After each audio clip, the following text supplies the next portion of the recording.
bruh, I want the crip walk. and on the Brooklyn streets. On the Brooklyn streets. Yeah. Your memory, right? Because you tested my memory last week. So I want to call this Finish the Rhyme. Ooh, okay. See if you can finish. Like, did anybody listen to Mr. Morale and the Big Steppers? No, they did.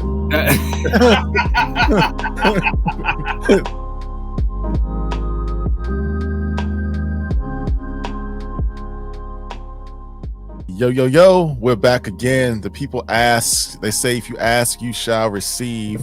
So Vay is back. Vay, what's up, brother? What up, man? Yo, you're back. It took another crazy week for you to come back. Now, last week you came in because of the crazy stuff with Kendrick, but now more crazy stuff with Drake and Kendrick happened. So you're back again. The people asked for it. But Vay, tell them how to spell your name, because some of the comments, it's like, we love Vay. But I saw some different variations of it. I saw Vay, V-A-Y-E. I saw V-I-E. I saw so it's Vay, people. It's Vay, V-E. That's what it is. Yeah. V. So it's short for Ron Vay. And you know, we go back. So my friends call me Vay. I mean, everybody can call me Vay though, but you know, Vay. Some people call me Ron Veezy, but yeah, Vay, R-O-N-V-E. So yeah, in the comments. So if you like this episode, hit like and subscribe, and you want to see more of Vay, which you probably will be seeing him in the coming days. Make sure you spell it right. We're not going to knock you. We're family now that he's in the fold, and you guys like him. So let me start off by saying this. What's been going on, man? What's your thoughts lately as where we stand in this current situation since we last spoke a week ago? This is hands down to me, this is hands down the greatest 24 hours in hip hop history I've ever seen in my life. Like, we got everything, man. We got everything. And I feel like allegations and tea and all of that BS aside, because nobody's gonna come out and try to prove the allegations, but just from an entertainment standpoint, I ain't seen nothing like this in a very long time. Just as far as the magnitude of it, like, you know, I hear people saying that this is the greatest battle ever, even next to Jay and Nas, and I'm not mad at that take. I mean, we was outside for Jay and Nas, and so I think that statement is a little different for us, but I'm not mad at that take only because the component of the internet, and that was just something that wasn't a thing back then.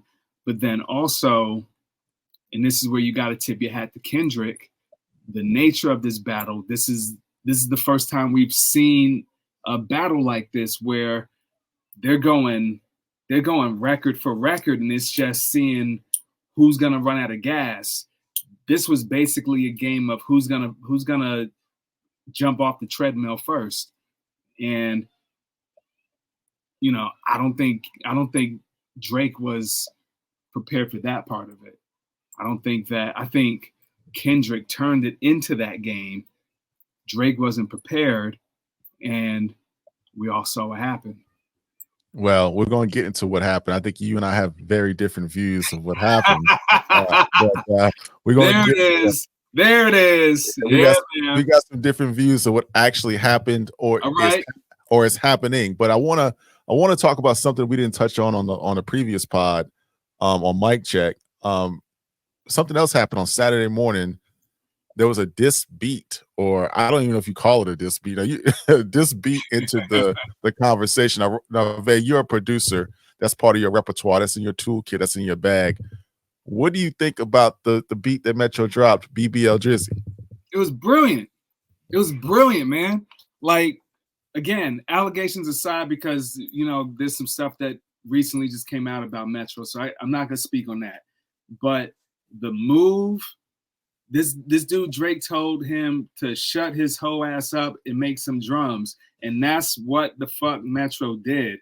And yo, like, it was brilliant. Like, to open it up to the public to spit. Like, I don't know how many versions there are out there. Like, there was like grandma spitting on it. Like, it was brilliant, man. It was brilliant. For me, that took me back to, like, you know, a lot of people don't know about Atlanta's producing scene, but there used to be like a real big beat battle scene in Atlanta. And that's what it reminded me of, seeing, you know, like, you get on stage, you play your beat, and it's like a diss for the most part. And nah, man, that shit was brilliant. Because I honestly didn't know how Metro would respond.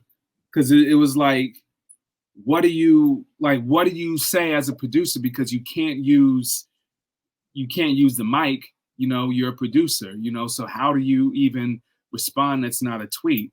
And he said, all right.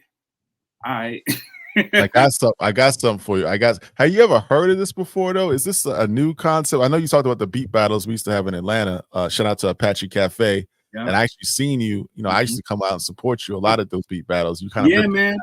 You shut it down a few times. You shut it down a few times. Have you ever heard of shit like this? Too. I've never heard. I've not on like this mainstream level. I've never seen it. Like, like this is different. You know what I mean? That's the game changer. Like, there's a lot of that happening over this week. Just some game changing shit that we haven't seen, and that's one of them. And I thought it was a brilliant move. I thought so too. I thought about even jumping on a version, but I don't want to I don't want to mess up the connect. Yeah, man, come on. Yeah, bars, bro. I'm gonna leave that to you and Mike, man. I ain't gonna jump on that, man. Plus, we might want to get an interview with Drake one day. I don't want to mess that up. You know what I mean? So let's segue, man. We talk, periodically, almost every day, every other day, and we came across an article on Complex, and they ranked Drake's diss songs, right? And I thought it was interesting, you know, because if you listen to Family Matters, you listen to The Heart Part 6, Drake is using a lot of war references, right? He says this is a war cry, this is a battle cry. I think he said on The Heart Part 6, he's a general, he's decorated, you know, he's got medals. So, you know, and when I examined the article, you know, he's been at this battle shit for a while. He's a tried and true veteran. Not only did he battle publicly Meek Mill, which was in hip hop and was big in the moment, but there's a lot of other artists he's subliminally or directly dissed over the years. So I'm gonna pull up the article real quick. Let's take a look at it and let's just skim through what we thought before we get into the actual 2024 battle of the day. So give me 1 second. Let me pull this up. All right. So yeah, this is the article here, right? So it starts off with a song called Good Riddance. Now, I wasn't really familiar with this record, but he was going at a cat out of Toronto named Aristo. And they had this ranked at number 11. I don't have no problem with that. What did you think of that record? This one? The what was it called? I don't know. Good Riddance. Yeah. Yeah, I actually never heard that before, but I'd listened to it when I was looking at the article. It was cool. It's a posse cut, actually. He got a bunch of rappers on it. Yeah, it was cool. It definitely sounds like old Drizzy, and you know, maybe that was his first time stepping in, getting his feet wet when it comes to battling. You can definitely, you know, you can hear it, but it's not terrible. Nah, it's not the grizzled Drizzy. You know, he got a clean face, no beard, you know what I'm saying, no tattoos. It's the clean cut Degrassi, fresh out of Degrassi Drake right here. Yeah, right? Basically Drake that put on the weight. Like that's the Drake. That's the battle Drake. That's the battle Drake. Now we go into number 10. They have this one ranked kind of low. Tailor-made freestyle. We're going to get into, you know, how we feel about this record in a bit, but just off the jump, what did you think about Tailor-made? I thought it was trash. Oh, that's a great assessment. That's a great assessment. I mean, I know there are folks that like that. They probably gonna kill me in the comments over it, but I thought it was trash, man. Like, I thought it should have just been one verse. His verse was dope. His verse is nothing wrong with his verse, but the Pot Snoop angle with the AI, like, nah, it was corny, bro. And if you're gonna do that, do it. I think I was talking about that last week where, nah, bro, like if that's the angle you're gonna go, dog, like embody Pac's cadence, embody Snoop's cadence, like, and everybody was giving him points for being creative. I was like, that's not creative. Like, there are other levels of creativity. You know, look at Game's record, Black Slim Shady. He embodied the cadence, the whole style, the flow of Eminem. Like, that's how you do it. And so it just, to me, it just sounded like Drake had Pac and Snoop rapping like a suburban Jewish dude from Canada. You know what I mean? Like it just didn't sound right. It just didn't sound right. I thought the record was cool. I thought Drake's verse was good. You know, I thought his verse was good at the end. So I liked his approach of taking like a West Coast beat, you know, a Scott Storch beat, a Dr. Dre beat, a Daz type beat, you know, one of those banging West Coast beats, that style, and kind of hitting Kendrick that way. I do kind of feel you kind of slip into some territory when you use AI. You know, I thought it was kind of creative, but he should have approached like the Black Slim Shady and kind of did it in Pac style or did it in Snoop style without using the AI trick. But I thought the concept of the record was great. Now I gotta shout out to Super Duper, one of the guys that, you know, kind of rock with us on Mic Check. He liked the record, you know what I'm saying? He thought the record was cool, you know, but I think the things that Drake was saying in the record via Pac and via Snoop and then his verse, I thought it was good. I thought it was good. And I think on that record, which is kind of ironic, we're going to talk about it in a second, that PDF stuff, you know, that PDF stuff, he even alludes to it through it with Pac. You know, I think he says on Pac's verse, the PDF. Yeah, I don't want to say it because of the PD, Got it. Pedialyte, you know what I mean? He says, I think he uses the Pac AI voice to say he likes little girls. I know that's the angle. And that's the exact angle. That's the exact angle that Kendrick used. So that was kind of smart on Kendrick's part. He actually did what Drake asked him to do. So that was just crazy. So let's go to the next one. Two Birds, One Stone. He was going at Kid Cudi, Pusha T. That record was okay. Wasn't a big fan of that one. Yeah. I would put Taylor Made in front of Two Birds, One Stone. Yeah, I would too. Yeah. I would too. Let's go to the next one. Charged Up. Charged Up was dope. I like Charged Up. It was cool. Charged Up was dope. It wasn't the best out of the attack of to Pusha T. You know what I mean? But it was cool. Not Pusha T. Yeah, Meek Mill. I'm sorry, Meek Mill. To me. Yeah. But it was a good setup though. It was a good little setup. It was a good setup. It was a good setup. It wasn't back to back, but it was a good setup though. It was a good setup. It was a good setup. Now this is the one though. This one should be higher. Summer 16 was a banger. I actually don't remember Summer 16. Summer 16, should I play it? Hold on one second. I'll cut it out.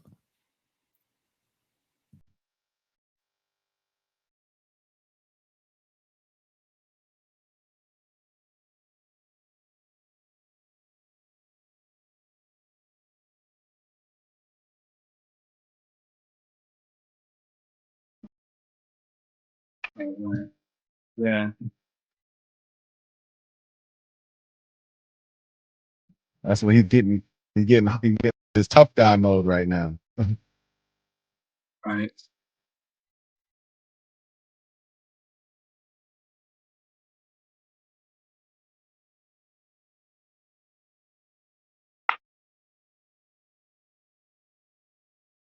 All right. Yeah. So what? Yeah.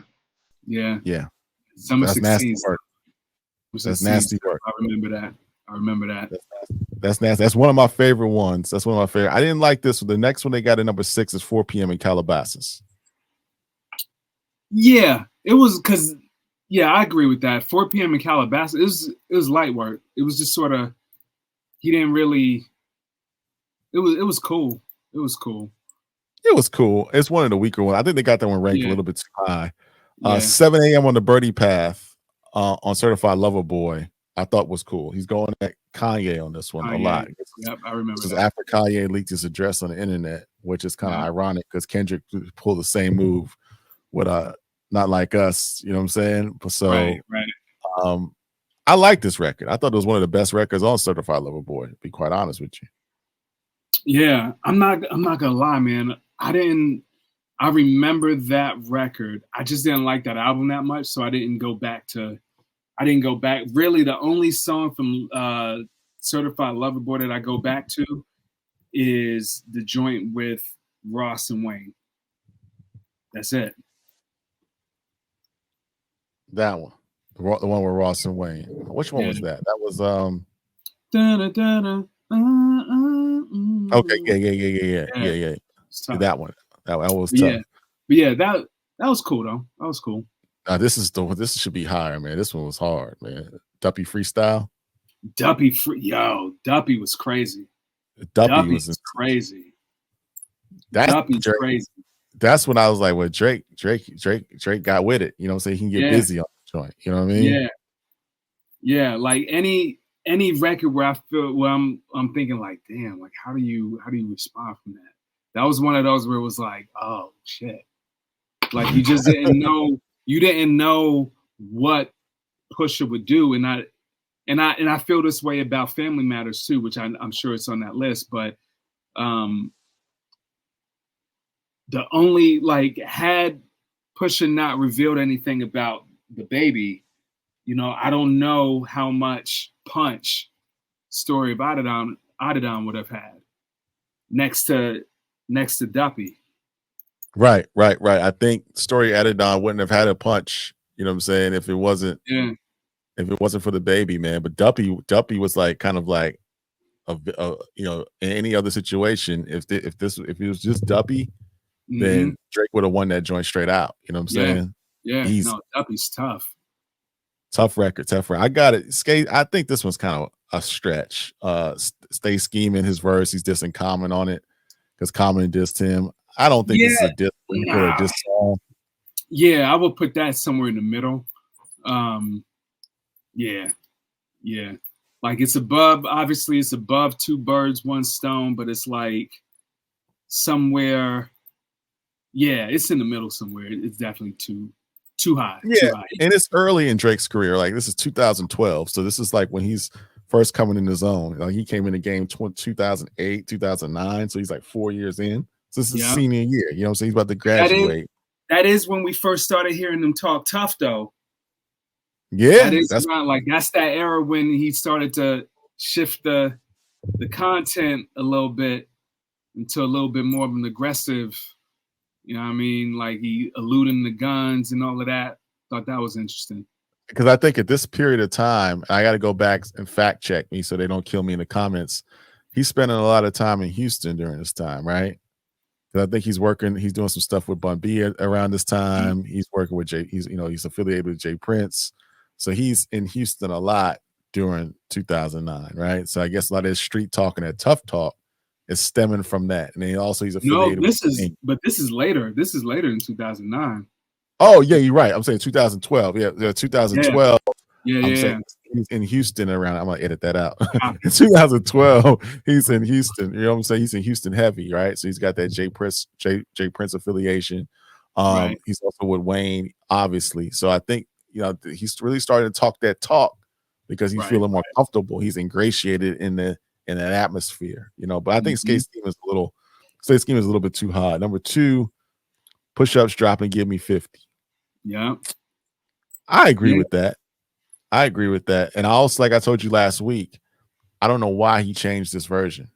I don't know why he put the clean version out or the polished version out. The first one with the Get Money, sample, and I think the drums were different on that joint too. And then he's got like additional bars at the end, and then when he attacks the record, it sounds different. Like it sounds too nice and soft when he says you're in the scope now. Well, on the first one, it sounded like, okay, for real, like, hey, boy, you in the scope now. You know what I mean? So I don't know why he did it.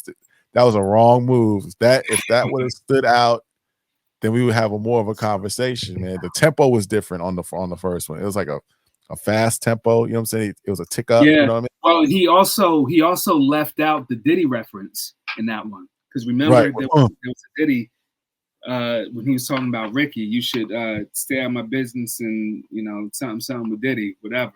Yeah, and he used that, and he stopped. Right.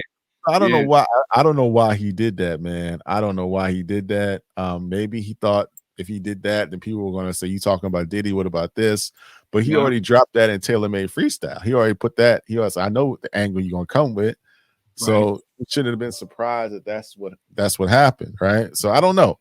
I think that was if it was one mistake that was made early on, I think it was a mistake of him changing the original record of push-ups. I think that was a big mistake. Yeah. And they have back-to-back as number one because Family Matters didn't come out when this list was shit happens quick, man. Shit happens quick. Usually 6 days ago, and Family Matters came out. It was all good a week ago. So they got back-to-back as number one. I can rock with that, man. That bodied Meek Mill. I mean, that was the nail in the coffin. Finish him, you're done. Mortal Kombat style, get him out of here. What'd you think about back to back? I love back to back. I was gonna ask you what you think about Daylight claiming he wrote it. I gotta talk to Mickey about it. Shout out to Mickey Facts and see what his thoughts are. He was on IG yesterday. He talked about writing. I saw that. He was cooking too. He was cooking. I didn't get to see it. So what was he saying about the difference between writing, collaboration, and then ghostwriting? I think he had different aspects of it. Yeah, I mean, I share the same sentiment. Pardon me.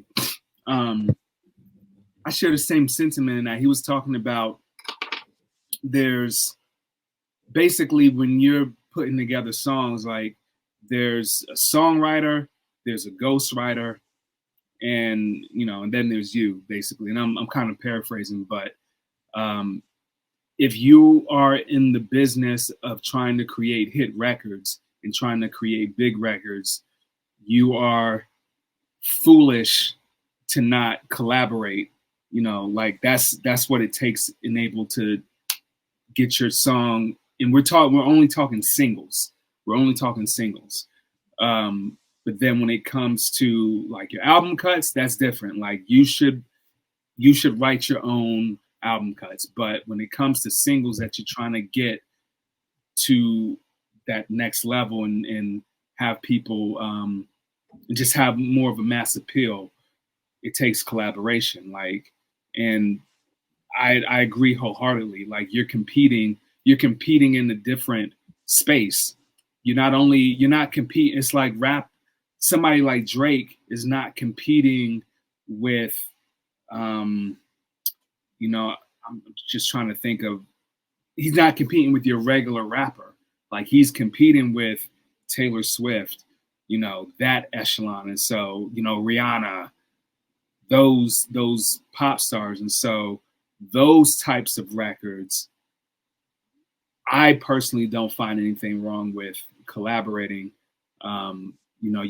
Mickey was basically breaking down ghostwriters, somebody that if a rapper's in the studio and they got a beat, right? And this rapper doesn't necessarily know how to come over the track, doesn't know how to flow over the track. The ghostwriter comes in and sort of schools them. They might put down the flow, they might write the whole thing out. But that's sort of what a ghostwriter does, as opposed to a songwriter who, and he differentiates Quentin Miller as a songwriter and not a ghostwriter, as somebody who, a lot of times artists need inspiration to come up with those big records. And so they create, the song, and they might give you the hook. It might be the whole song laid out. But that's sort of the difference between a songwriter and the ghostwriter. It sort of seems like songwriters and ghostwriters to a certain degree, but definitely songwriters are for more of those big records, for more of those big singles. And to me, I agree.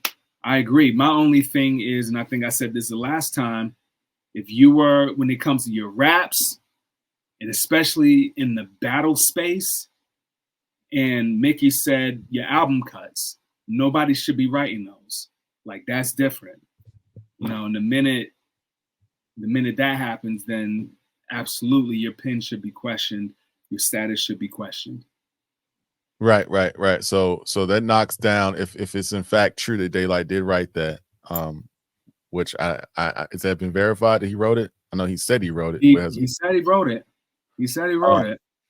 So does this knock back to back down in your eyes from a battle perspective and from a integrity perspective as an MC? It would. It would. Oh. I don't know it to be true. You know, at this point, it's just what he's saying. But if it's true, like if we got a Daylight reference that sees the light of day, yeah, man. Yeah, and like, I don't know. Like to me, I would then question, that makes me question all of Drake's work. I see that. That's just me. Because like, how do I know? How do I know what's not been ghostwritten and what's not been, and what hasn't been? That's a fair point. How does it make you feel about Daylight though? Like, why now? It seems like it's a targeted effort. It's like a pylon at this point. You could have told us information back, you know. Well, he He came out with this information like 3 years ago, but now it's resurfacing because of the circumstance. But he put out a diss record. The diss record came out like 3 years ago. Obviously, he gets zero promotion, so nobody heard it. But this is sort of old. Okay, cool. Yeah. All right. So yeah, that's cool, man. So I think we kind of went through. So we kind of laid the stage, right? We laid the stage. Right. We went back to his battles, Drake's history of battling MCs, Meek Mill, Diddy, Common, Pusha T, these guys in Toronto that no one's heard of, right? So now we're into his 2024. He's battling everybody. Is 1v20, right? 20v1, and now we're going to segue into the battle of today, the war of 2024, between Drake and his enemies, and we're going to go down track by track. And I really we've been going back and forth for about a week or so on this, and we really want to lean into which records do we think are the best. We're going to rank them. So let's get into it, brother. All right, so we went over the Drake battle tested red records that Complex put out about a week ago, 6 days ago, but things happen quickly in this game, as you see in this battle between Drake and Kendrick Lamar, and Drake versus Rick Ross, and Drake versus The Weeknd, and Drake versus Metro Boomin, and Drake versus Future.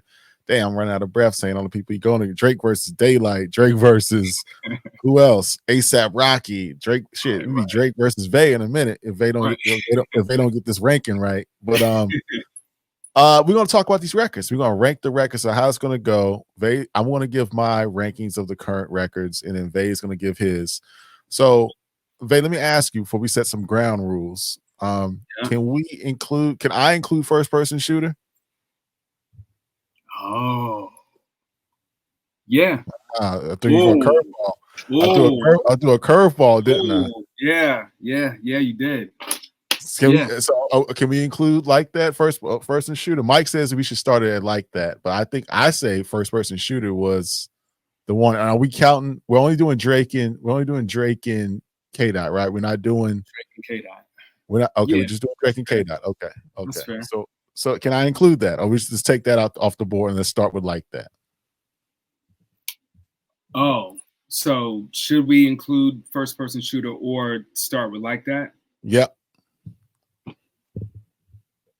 I feel like since like that was more direct, first person shooter wasn't. I don't know how direct first person shooter was. Like we sort of read between the lines on that. But if you want to include it, we can include it. All right, fuck it. I'm gonna go ahead and include it. All right, so I'm gonna start off. So my least favorite record of the battle, I'm gonna say Tailor Made Freestyle, for reasons that you mentioned earlier. I thought it was kind of okay. I'm really not a big fan of those type of beats. So that kind of threw me off anyway. So I'm not a big those beats sound kind of lazy to me. That doom, no sense. I don't really not feeling that as a producer. You know what I'm talking about. And then the AI stuff kind of pushed that one to the side. So that's my least favorite record. Okay. This is gonna surprise you. My second least favorite record is, I want to say Meet the Grams. Mm. I want to say Meet the Grams. I thought his approach was too little high on the horse for me, right? I still come from the old ethos, and you know, Pac and Big and 50 was lethal with it.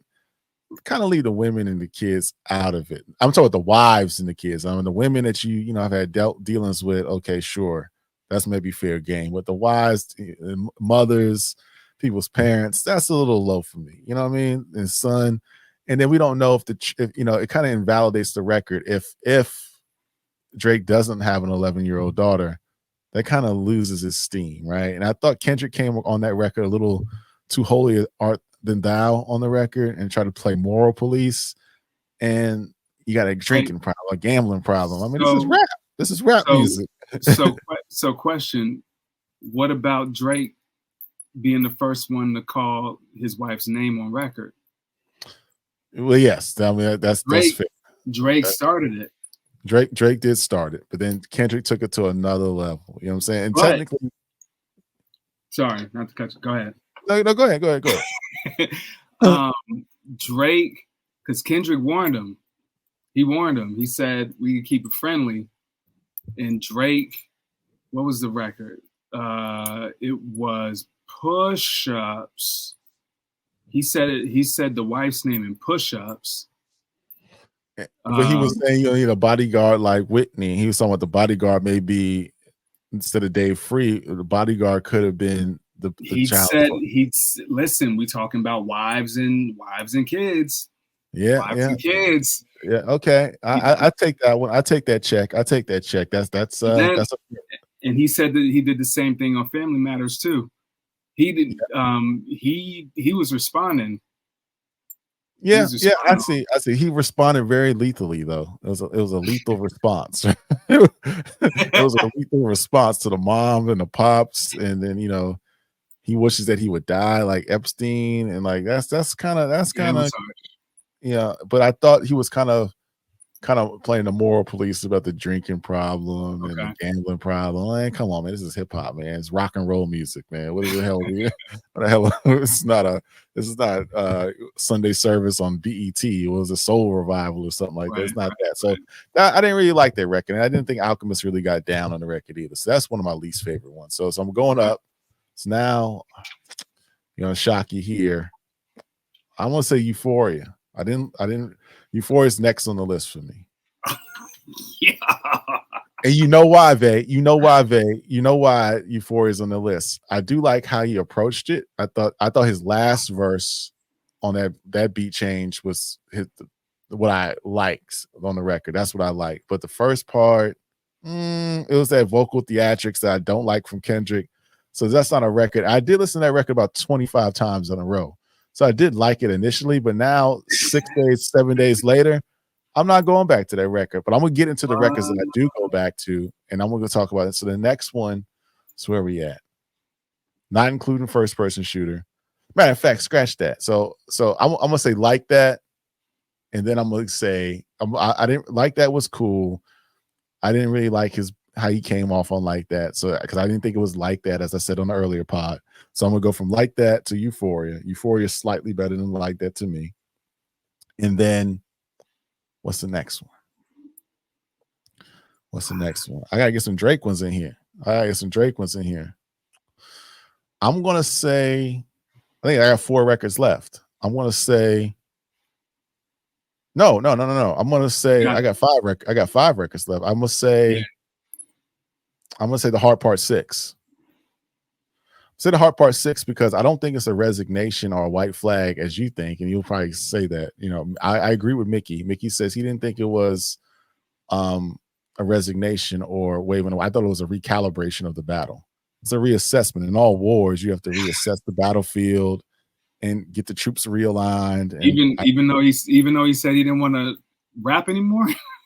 Well, I didn't know if I heard that. We got to pull up the lyrics. I don't know if I heard that he didn't want to rap anymore. He said he was done with all that other talk, even though he invited him to say those things on Tailor Made Freestyle. So, little kind of a hypocritical move by Drake. And also, he said he leaked information, and the guys that leaked information were clowns.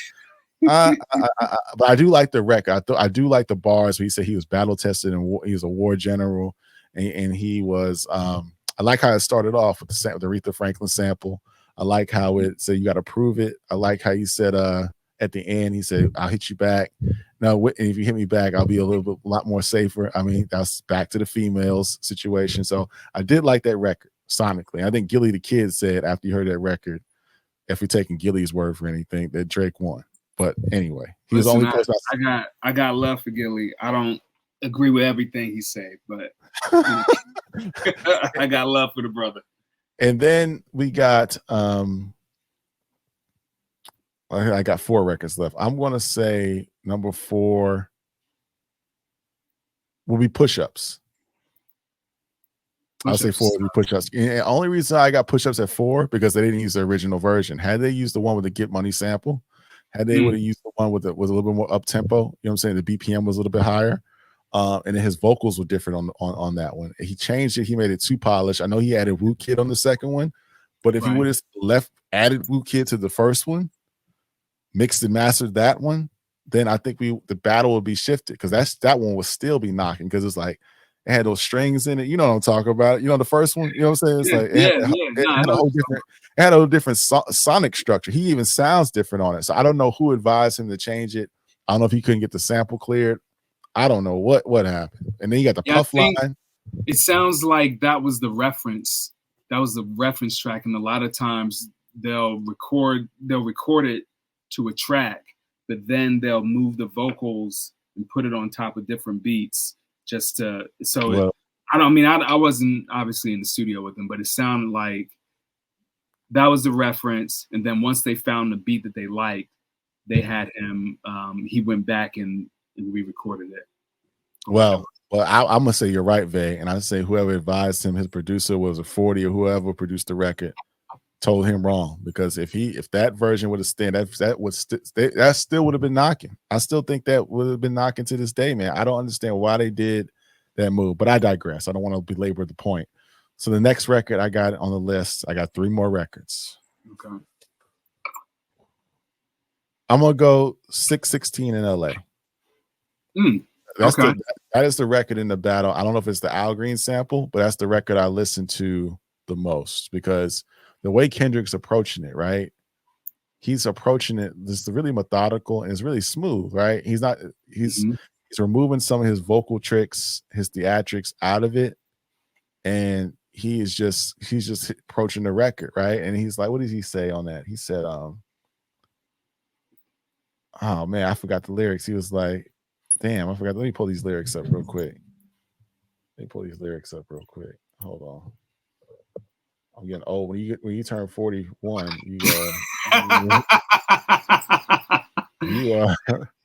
your mind starts to go crazy. Said that you remember catching up. You remember any of these lyrics? The lyrics to that one? Nah. He says, it's the time you look around on who's around you before you figure out that you're not alone. Ask what Mike would do. That's how he ended the record. That was hard. Michael Prince references. He says, that time you look around on who's around you before you figure that you're not alone. Ask what Mike would do. That was. Yeah. And then he says OVO works for him on the record, right? He says, you ever figured out OVO was working for me? That your entourage, you said, if you were street smart, then you would have caught that your entourage is only to hustle you. 100 niggas that you got on salary and 20 of them waiting on you as a casualty. Yeah. And one of them is actually next to you, and 2 of them is practically tired of your lifestyle. So he's back to that holier than thou rap. So your lifestyle, but it's true. He's hitting them. Somebody said, and this may be somebody in the comments can do the math on it because I certainly didn't. But somebody said the numbers that he threw out, in that verse equals 40, as in his producer. I didn't do the math on it. 100 ninjas you got on salary, and 20 of them is a casualty, and one of them is actually next to you, and two of them. I'm not the best in math, but I don't think that I don't think whoever added that up. Wait, what? Hold on. Was the number 37? No, he says he starts off with 100. Starts off with 100. And then he says 20 of them want you as a casualty. Right. That's 120. Keep going. Then he got, and one of them is actually next to you. It's 121. And two of them, it's 120. Damn, 123. Yeah, that ain't it. Never mind. That ain't it. Sometimes these TikTok things, these conspiracies get a little bit too deep, man. No, the thing that I read, it was saying if you're subtracting it, so it would be 80 and whatever. But either way, it don't make sense. So. I gotta get my calculator for this one, bro. Yeah. So that's my third favorite record, and my second favorite record is tough, man. Again, you know, I'm a son of the South. My people are from New York. I live in the South majority of my life, you know. And when I did live in Cali, I didn't like it. I came back after 6 months. It wasn't for me. Guys are kind of weird. Shout out to the Bay though. Shout out to my folks in LA. So I came back home. You know, I went to Texas. I rock with Texas. I rock with Dallas. Shout out to my dudes in Houston, dudes in Dallas, Austin. So it's hard for me to pick this number 2 record, but I'm gonna have to say, just by default, Family Matters is number 2. I listen to Family Matters a lot, and I thought he approached the record wisely. I thought with the G Unit chain spinning in the video, the way he had 3 different, you know, the beat changes, he had a drill part in the second change, using that UK sound, that grime style. But I thought this was a record, and a lot of people that knock this record say they just only wanted him focused on Kendrick. But my thing is, we've never seen in history, maybe Jay-Z is the only person that was like that, or maybe 50, that you got people actively within weeks going at him. So he had to address these people. So this is unprecedented waters. This is another battle that we're in the social media area too. We're in the Me Too era. He got to address this battle different. You got TikTok, you got X, Twitter, you got Facebook, you got Instagram. We're reacting in real time. You can record music in your hotel room. You can record it in your car, on your Sprinter van. You can record it on the airplane. You can record it in your bedroom. So now music is moving fast. So Drake is like in a new spot. Back in 2024, 2023, Jay and Nas, you had to go to the studio. You had to go to Baseline. You know what I'm saying? You had to go to a studio to kind of record these things, right? So I don't knock Drake for just not responding to Kendrick on that record. He had to address that. But that's my second favorite one. The video was dope. How he crushed the Good Kid, Mad City van. The third part, that's another knock of the record people have, that he's singing. I thought it was more melodic rap. I actually like that part. You like it? I did too. I don't know why people don't like it. They say he was singing. I heard him melodically rapping. I don't classify as a full off, singing. You know what I'm saying? But that's my second. Listen, man. I love Family Matters, man. Like I thought. I'm over here looking at the lyrics right now. I thought he gave Rocky the business. He got this way. Drake got this way of like just saying some slick shit, just on the slide, like the shit he said with the Rick and Ricky over here reading my Miranda rights. Right, body after body. But that was great. And he gave a lot of that work. He gave a lot of that work. To ASAP. But I think that's really personal. He gave it, man. Yeah, I fuck with Family Matters. I do.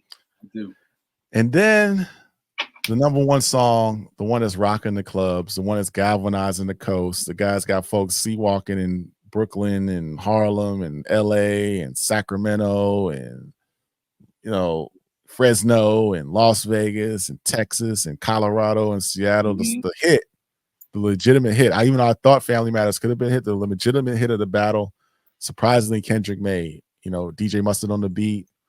Not Like Us, right? I thought he approached the record. I thought the third verse when he leaned into Drake being a colonizer, and I've got some words to say about that too, because what it took you 15 years to figure out he was a colonizer. Was he a colonizer when he took you on your first tour? You know, Block Boy JB, was he who is Block Boy JB? He made Block Boy JB a dope song. So Drake's been giving a lot of people and exposing a lot of people with certain different things, but now in 2024, he's a colonizer. But I thought that angle that Kendrick played on that was actually smart. It wasn't, it was less holier than thou. It was just some aggressive West Coast talk, man. So I respect that record. I think that record's gonna have some legs. I think Mustard got down on it. So that's my number one. It hurt me to say it because I wanted Family Matters to be like the knockout punch, and I thought Drake thought it was going to be too. I thought it was going to be his red button moment, but it wasn't, man. So that's there it is, man. There it is, Vay. And so I will turn it over to you, sir. Hey, to recap before Vay, you cook up where you place these songs in your ranking, since you stripped me my ability to use first person shooter. I was left to this list. So to recap, from my least favorite to my most favorite, Tailor Made is at the bottom. Then it's Meet the Grams, Like That, which I didn't think was like that. Euphoria, I like a third of the song. The Heart Part 6, I didn't hear a concession. I hear it as a recalibration of the battle. Push-Ups, and I only have that low because he changed the version. So by default, I got it at number 4. 616 in LA. A lot of people have it low on their list. They don't rank it highly, but I thought it's one of the best in the battle based upon Kendrick's delivery and how he came on the track. And plus, I'm a sucker for the Al Green sample. Family Matters, supposed to be the red button. It wasn't. It's number 2. And I hate to admit, Not Like Us, the West Coast thing is what it is. It's rocking across the country, around the world. I heard he's even bumping in Toronto, which is unfortunate. So that's my list from least favorite to favorite. Ron Vay, over to you, sir. All right. It's a solid list, bro. It's a solid list. So I got Tailor Made Trash.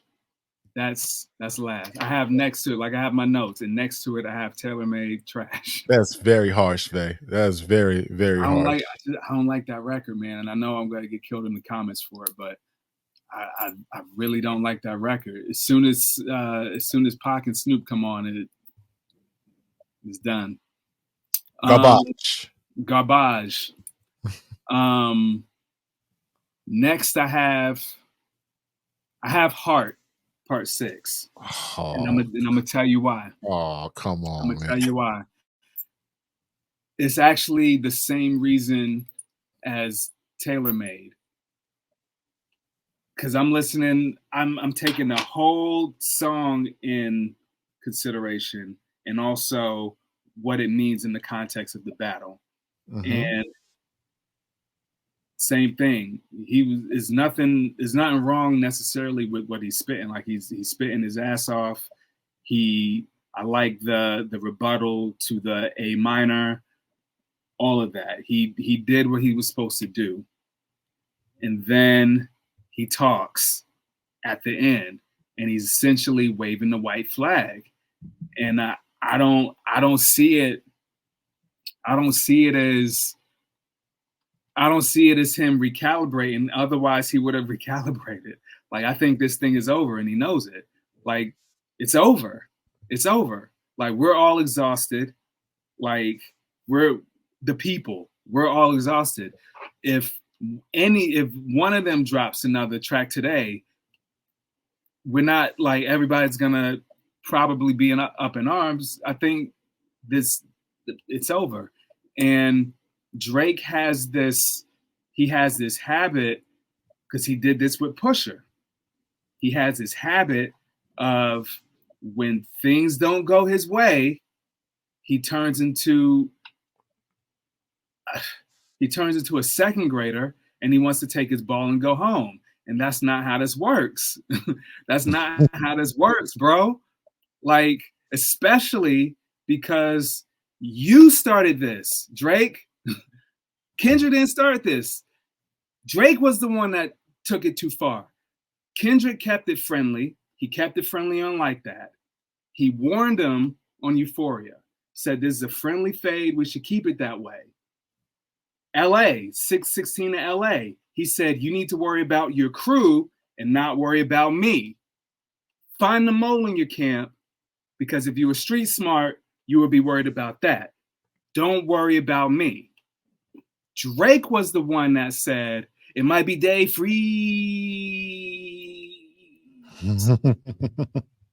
Drake took it there. Drake did. And so you can't be this seasoned war vet, seasoned with pettiness and all of this, and you got gunshots in your track, like you a gangster, like you coming on some gangster shit. As soon as you see that you got outmaneuvered, now you want to take your ball and go home. Nah, bro, that's not how this works. And he did it. He did the same thing with Pusha, and you would think that. It annoys me because you think that he would have learned from Pusha, because Pusha said it himself. He said, when it comes to this battle thing, there is no too far. And I know Drake is a big fan of the battle rap scene. Drake is somebody, like, he's hosted like King of the Dot battles. Like he studies this. And like, to me, that's battle rap 101. There's no off limits. There's no too far. Everything is on the table for the most part. And so it's like, here we go again. And I don't want to go too much into it, but it's also why I don't believe that he fabricated this whole thing and he fed him the information. Like, so you're gonna feed this information that could potentially ruin your career just for the sake of saying, gotcha. Come on, bro. The math ain't mathing. The math ain't mathing. It ain't adding up. It ain't adding up. Normally when people do this, let's say that was the strategy, feed Kendrick false information. Normally you would do that for the sake of hopefully having Kendrick maybe expose something in himself based on this information or something. Like, there's an end goal. What's the goal? Just to say, oh, you dumb nigga. Oh, see, I threw you off. Oh, you third. Really? Like, either you are lamer than I thought or you lying. Right. And I don't want to say he's a lame dude. I don't know Drake, but it's just lame. Like, it doesn't make sense. So let me ask you, babe, before you continue on your list, where do you think the 11-year-old child information came from? You think Kendrick came upon that through his sources, or do you think that he did leak to him by somebody in OVO? There's an article that resurfaced of 11 years ago, or no, 9 years ago. There was a 2-year-old, and the mother was saying that Drake is the baby dad. That math adds up. That math is certainly mathing.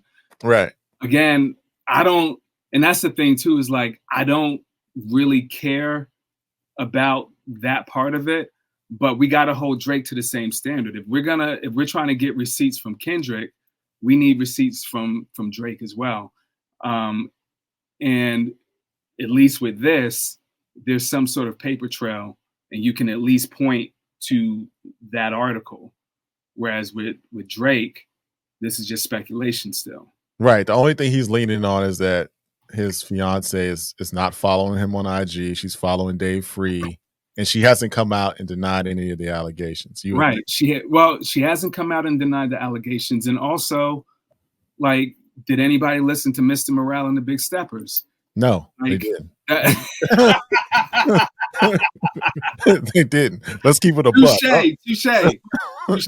Touche. That's what I mean. He could argue, Kendrick could argue that that's what his whole album reflects and touches on, is his relationship, and maybe his relationship is in a bad place, but also he kind of put it out there already. So what are we really talking about? And I will go on record, and then I'll go back to my list. I will go on record that Mr. Morale and the Big Steppers, even though musically people don't like it, it is Kendrick's best work lyrically, and it's not even close.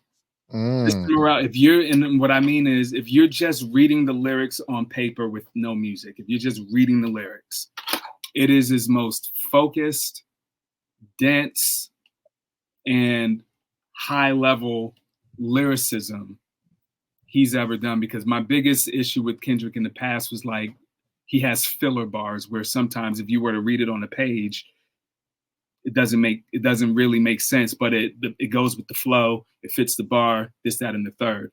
But Mr. Morale and the Big Steppers is his best well-written album to date, and it's not even close. I'm gonna just leave it there. Musically,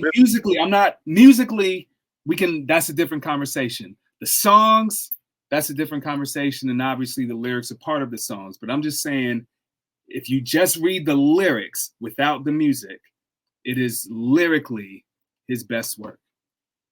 We will come back to that. We'll come back to that on another show, and I'll have a counter for that. So proceed with your list, sir. But that's good. That's a good observation. Right. I want to get into that a little bit later, but continue. Proceed. Okay. So I got Tailor Made. I got Heart Part 6. I got Like That next.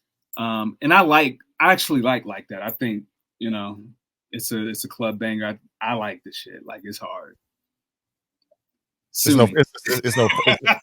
no first person shooter, but we couldn't include that. Yeah, I mean, I definitely would put first person shooter above Like That. But Like That is hard though. Like That is hard. And for the impact that it had, it set shit off. So it did, but it didn't have the impact as a first person shooter. We can't. It's not on the list. I can't use it. So I digress. So next I got 616 in LA. I thought you, as a producer, I thought you had that higher, bro. So let me just say this too. These next songs, I love all of these songs, by the way. So even though it's low on this list, it's not low because it's a bad song. It's just there's certain, I'm taking in account also the context of the battle and also what it did for the battle. Yeah. So, yeah, 616 in LA. I like it. I like the feel of it. I like, I'm with you on, that's the Kendrick that I like to hear rap. I like when he uses his regular voice. And I think that he could do more of that even with whatever music he releases in the future. I think most of us would say that we like that tone of his voice more than others. I don't have anything bad to say about it. I just think that in the midst of all the other records, that one sort of fell kind of quiet, but it still does the job. I like what he's saying. It's a warning shot though. It's still a warning shot. Right. That wasn't the one that it wasn't a haymaker. He was just, to me, this one is saying, okay, now I warned you one time on Euphoria. All right, Drake. This is 2 times. Right. You got one more, and that's it. I'm just saying. Right. So now after this, I have push-ups. And again, like I love push-ups. I think push-ups is hard. And it's tough. Because even when push-ups came out, I was like, "Oh, this is gonna be tough to refute." I don't have anything bad to say about it. Yeah, push-ups. So yeah, I got push-ups. After that, I got Euphoria. I got Euphoria. I feel like it's self-explanatory. I think it's a good setup. I think it's a great setup. I like the 3 switches. I like. I actually like the production on it. I know some people were complaining about the production on it. I think my knock on it is his flow on it. And also keep in mind, I kind of put push-ups in Euphoria. I don't see them too far apart either. Right. It's close, but I think that the fact that Kendrick replied, he responded to everything. He switched it up. There was, I think, lyrically, just on a lyrical level, he did more. He did a lot more than Drake did on push-ups. And, to me, what are we talking about? We're talking about lyrics. So yeah, I got that. And then after this, I have Meet the Grams. I was going back and forth about whether Meet the Grams is number 2 or 3 for me. And you could probably guess number 1 and 2 for me, but Meet the Grams, the only knock on it is its replay value. That's the only knock on it. I played it twice. I played it one time just to get the initial reaction, and then I actually played it a couple times, and I skipped around the spots, but the truth is I haven't played it in its entirety. Not that much. It's a dark record. It's kind of depressing and dark and moody. It's very depressing. But to me, it's number 3 because to me, this confirms maybe Kendrick was telling the truth in that there's a mole in his camp, because listen, Drake drops a record called Family Matters. And in 45 minutes, he releases a song breaking down Drake's family. In 45 minutes. And we're talking, and this is like almost a 7-minute song. It's tough. What are we talking about? What I mean? Like, math is math right there. maybe Kendrick has a mole and he knew this play was coming and he had something set up already, and it was like, oh, bet. All he had to do was post. You know what I'm saying? Like, all he had to do was post it. And to me, that was the change. That was the shift. I think it ranks this high for me because even though as a song it lacks the replay value, I think that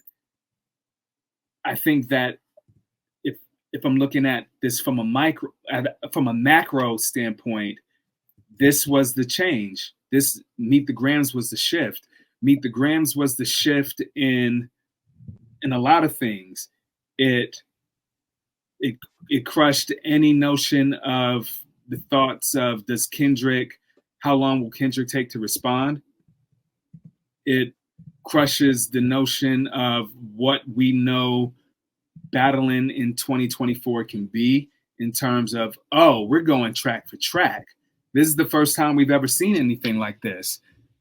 I think also the fact that a song so good as Family Matters can be overshadowed, because I do believe that Family Matters is a knockout blow to anybody else. I think Family Matters, Jesus, like I know Drake, he put in work on that record. I know he did. Right. Like how many, like when do we ever hear Drake spitting fast? Like Rarely. that tempo. And then not only that, the how proficient like he doesn't waste the bar. He like what he does on Family Matters is it's insane. And to me, that makes Meet the Grams that much more poignant, because even a record as strong as Family Matters couldn't, like, once Meet the Grams came, once he dropped it, was like, oh shit. We forgot about it. We forgot about it. And that was the defining shift. And you know, Kendrick warned him. He warned him twice. And I think that I don't think that Kendrick was lying. I think that there was a mole, and Kendrick was like, look, I'm sitting on this. I'm not gonna tell you I'm sitting on it, but I'm just gonna tell you it's gonna be bad for you if you don't focus on you and your crew. Right. And here we are. Here we are. Here we are. So your number one record, without further ado, as we already know, was They Not Like Us. They Not Like Us. They Not Like Us. Did it have it twisting up your fingers and dancing? Oh man. Man, bruh, I want the Crip Walk. and on the Brooklyn streets. On the Brooklyn streets. Yo, yeah. What I mean, you know, what can you say, man? He dropped, because also the biggest critique in the battle, let's not forget, was Kendrick's beat selections. Crazy enough, people were complaining about the beat for 616 in LA, which that's crazy to me because I think that beat's insane. But then they were complaining about Alchemist production on Meet the Grams. You know, it's slow. I think Joel Santana or somebody said it was like a lullaby or something. Right, like right. When you asleep. And you know, I can see that, but what you gonna say about Not Like Us? You can't say nothing. He just dropped a hit record. You can't say nothing. And the West Coast hadn't had one of those in years, man. Like, I think the last time the West had something that big was Kendrick. You know, Don't Kill My Vibe and Swimming Pools. Yeah. But I think like a banger like that West Coast banger that feels West Coast, and like who better to do it but the Mustard, right? Mustard. I think the last one we had that felt West Coast was maybe How We Do by Game. I think my favorite, I would say Nipsey. Last time that I checked. Yeah, okay, yeah. That's my joint. But same thing though. That was years ago. Yeah, it's years ago. So it's the first time and it galvanized the coast. They said, you know, sets came together. They said Crips and Bloods came together. The people, essays and brothers came together. They said it was just a moment. And I think that's one of the things that, you know, I think Drake might have underestimated Kendrick on. He was able to galvanize a culture in a city. You know, Drake's always shouting out the Six. He's from Toronto. Yeah. And hip hop culture is really not like that, you know, in Toronto. Yeah. You know what I mean? So, you know, that's where he kind of lost ground, because Kendrick was able to focus on regional pride, you know, cultural pride, you know, Black pride that Drake couldn't really tap into. So if I was giving Drake any advice, you know, I wouldn't try to prove how Black I am to anybody, right? But I would say, hey, my pops is from Memphis, right? You know, I would hook up with Paul and Jay, get me one of them 3-6 beats, you know what I'm saying? But you don't think that's reaching at this point? Because that's not a move that he's ever thought to do before. Well, he's used some Memphis sounds before. I think, what album was that he used some? He's used it on a couple records. Oh no, you're right. I think on the Nothing Was the Same. And then also on Certified Lover Boy, he had a couple 3-6 samples of Project Pat. I think Project Pat might be on that record. You know what I mean? I didn't listen to that album. Yeah, Project Pat's on that record. But I would tap into that. I wouldn't make it so blatant, but I would use that sound and not even reference it, right? Because when you play defense, like he did on the Hard Part 6, you kind of put yourself in a losing position. But if you lean into that Memphis sound a little bit, you know, have Jay and Paul lace them up. Mm-hmm. I would holler at Flex and have drop bombs on it, and that's how I would come back. I wouldn't bow out just shit, man. I'll go out swinging. If that's how I'm gonna go out fighting. Bro, you would think. I feel like too with Kendrick, You could tell Kendrick comes from the old school. And what I mean the old school, I mean like back in the day, right? At least when we came up listening to rap, when it was more regional, the thing was always, first you need to be the best person on your block. Right. Then maybe, the best person in the neighborhood. Right. Then you got the neighborhood. If you're in New York, you need to be the best person in your borough. If you're anywhere else, your county or your city, whatever. Then, you're the best person in your city, state. And that was just the trajectory, and that was called paying your dues. And so by the time you get to your international acclaim, nobody can knock your rise because you went through the ranks and you paid your dues to get there. And as you pay your dues to get there, that also means you have your people behind you, right? And so what I'm seeing with Not Like Us, this is the first time I felt like it's given me that regional backing that used to be the norm. You know what I mean? That used to be, yeah, man. I like, what was that song? I got the whole city behind us. That Kanye Ludacris game commercial. Right. Like that was the culture where you had to have your city behind you. You had to have your movement behind you before you could even get to a certain level. And to me, it's refreshing to see Not Like Us. I love to see regions unified, whether it's the South, whether it's New York, whether it's the Midwest, whether it's the West Coast. Like, I love to see that. Like I would love to see a video.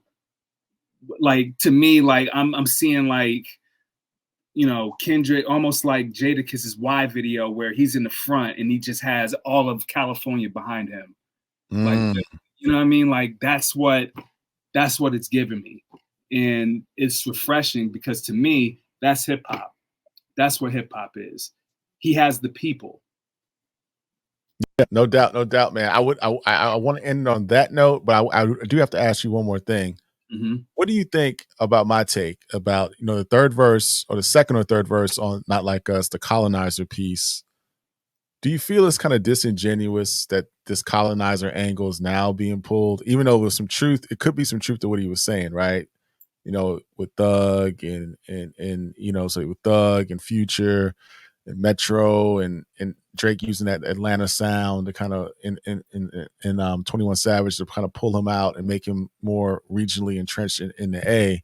But is it kind of disingenuous as it's coming out 15 years later? I mean, why wasn't this being said when he was on those records with Ross, when he was working with Metro, when he was working with Future, when he was working with all these guys? Even though it does stick and it does land, it's a body blow. It's a big hit, and it kind of it leans into appropriator and an outsider that's just using hip hop to be hot. Do you see the argument, the counterpoint that says that's disingenuous? These guys were rocking with Drake for 15 years, and he doesn't have those pop records like with Maroon 5. He doesn't have those records with Taylor Swift. He's done a lot for hip hop culture. What do you say to those people that make that argument? They wasn't in the battle before. Hey, well said. You know what I'm saying? Like that could have been true, but they wasn't battling before. And that's one of those, to me, that's just that's a one hot album every hot line kind of thing where, yeah, people may have been whispering amongst themselves that Nas has been kind of on a decline, but in like years prior, but Jay-Z came out and said it. I kind of see it the same way where, I mean, we all saw it, and then we all recognize it. Like, come on, braids and all of that. We see it, but he's also he also makes good music too. Right. You can't deny that. You can't deny that. Yeah. You can't You can't deny that. But yo, Vay, the people love you, man. You are rising up the ranks of popularity within the According to Hip Hop offices and the internet. So hopefully it won't take. I don't know after this one though. Nah, we'll see the comments. We'll see the comments, but hopefully we won't need another Drake or Kendrick record to get you back on next week. We'll talk about something else. But if the people do love us and they do approve of this, what should we name it? We're going to do Around the Culture at one point, but I think that's going to be another show, another concept. But for this, should we call it just give me a thumbs up or thumbs down, or you can just say whatever you want to say about it. 2 Rap Dads. No. The Rap Dads podcast. How about that one? No. All right, I got another one. How about Father MCs? Because you're a father, I'm a father, and we talk about MCs. Father MC, the rapper. Oh, I see what you're doing. Father MCs podcast. Think about that. You ain't got to give me an answer right now. Just think about it. How about because I don't know if you see, but I got my stroller right there in the back too. That's what I'm saying. We can get a sponsorship. Life, we can get a sponsorship from Infamil or some toy company or something, right? All right, one more. How about the Dad Rap podcast or something? I think or something like that. Or two Rap Dads or something. I don't know. We got to think of something, man, because I think the people want to see you more. We got to have a name for this, man. Yeah, bro. Nobody said that you was. I didn't know you was a stand-up comedian too, man. It's funny. Yeah, yes, I've honed my skills, man. I'm gonna be like T.I., man. I'm gonna be like I'm gonna open up T.I. I'm with you on a dad angle, though. I like that. Yeah, 2 Rap Dads. Yeah, we'll work on it. Or we just call it the Ron Vay Show. You know what I'm saying? That's a good ring. I don't know. I don't know. But before we get out of here, Vay, I do want to do this, and we'll just experiment. We may cut this out. We may keep it. We talked about how cannabis was our link to friendship, our link to hip hop.